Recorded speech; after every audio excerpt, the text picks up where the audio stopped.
Hello, everyone. Let's see how this goes here. Trying out live streaming here. So this is I want to get on and answer some questions from people who are watching some of my live stream videos, and I want to answer questions specifically about the gospel, about the Bible and science, about creation, and how things make, how that makes sense. Ask me questions like how did Noah fit all those animals on the ark, or why did God have to destroy the world in the flood, or this week, one of the viewers, Dr. Joni Grace from India, asked me, so God is the creator, he's all powerful. Why did Jesus have to die? Wasn't there an easier way? Wasn't there some other way that that God could have fixed the sin problem? And I want you to know, and thank you very much for that question, Joni. It's a really good question. A lot of people ask that. We should be asking a little bit different question. We should be thinking about is how bad was my sin? How bad was the problem that sin caused, that God actually had to kill his own son, right? So it's not about God. Should have. He was like, there was an easier way. God could have figured it out, and just didn't have to die. No, he actually did have to die, and that should tell us something about how serious our sin problem was. The second thing about that is Jesus didn't die just to fix a problem. He didn't go to beat the offender out so that it's no longer dented. Jesus came to actually replace us. See, God is perfect, and his ways are perfect. His life is everything about. And if you want to approach God, you have to be perfect too. It's just the rules of the game. And perfect means perfect. It doesn't mean just like mostly perfect. It means completely perfect. And God's not being weird about this. You don't like bugs in your house either, and bugs don't fit our standards of cleanliness. So as we are without Jesus, we don't meet God's standards of cleanliness, no matter how hard we try, no matter how good we think we are. It's just not going to do it. So Jesus died because we were completely unable to be perfect on our own. And so Jesus had to die to give us his new life, to recreate us. He recreated us in his image. And I want you to know, the third reason here is Jesus had to die because he was making us something completely new.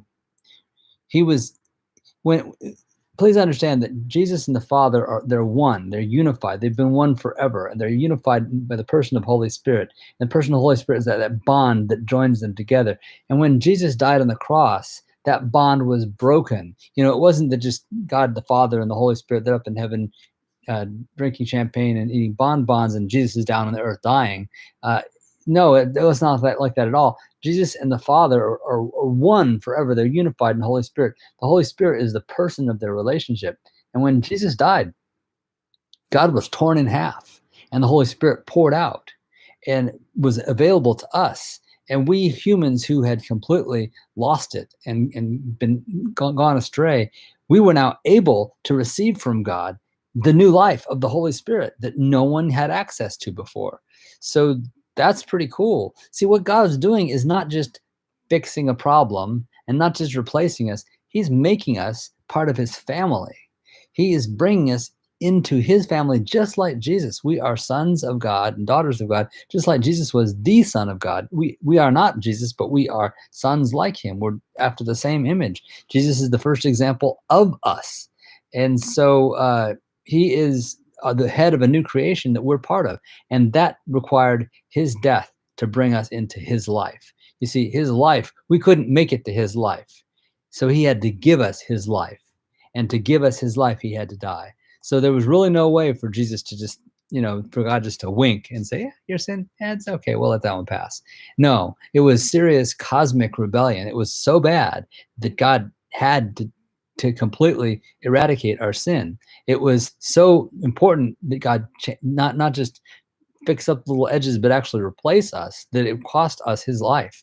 And he wanted to make us part of his own family. So to do that, he had to sacrifice his own family. So hope that answers your question, Joni. Thank you for asking very much. I'd like to encourage everyone else to please consider asking your questions.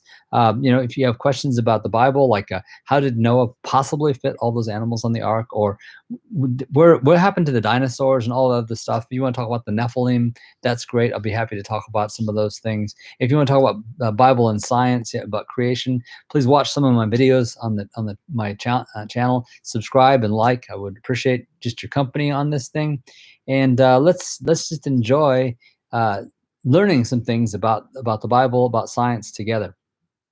I'd be happy to listen to your questions and be happy to answer them for you. So please do join me next time. I'll try to go live every week or so, and I'm publishing videos on my channel every Tuesday night and every Friday night.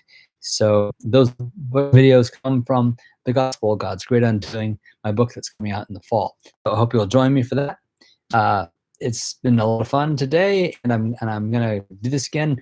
Please give me your questions so that I can have some questions to answer. Thanks very much, and God bless you.